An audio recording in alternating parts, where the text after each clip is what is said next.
This third project is actually part of a research that I was doing at Stanford.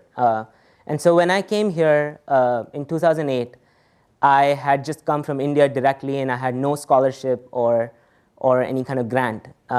And it wasn't really exciting to think of taking that much of a loan and trying to repay that later. So the first thing I did was try to get a research position at Stanford. And I was really lucky.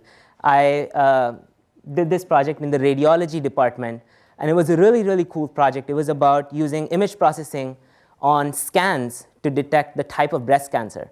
And so without doing an actual surgery, you can just look at the scan and try to classify what kind of cancer a person has.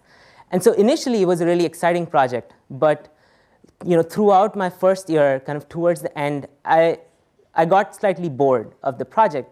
And the other things that I could have done with my time, like meeting new people, coming up with new ideas, or trying out new prototypes, all of those things where I wasn't able to do that. This project was cutting into that. But on the flip side, I was able to actually pay my tuition and be at Stanford because of this project. And so it was a really mind-boggling trade-off. Like, in hindsight, it seems very simple, but it was very difficult. And I struggled with that almost towards the end of my 2 years, where in my last quarter, I decided, hey, this is not worth it. I actually want to value my time. So essentially, the big learning was time is more valuable than money.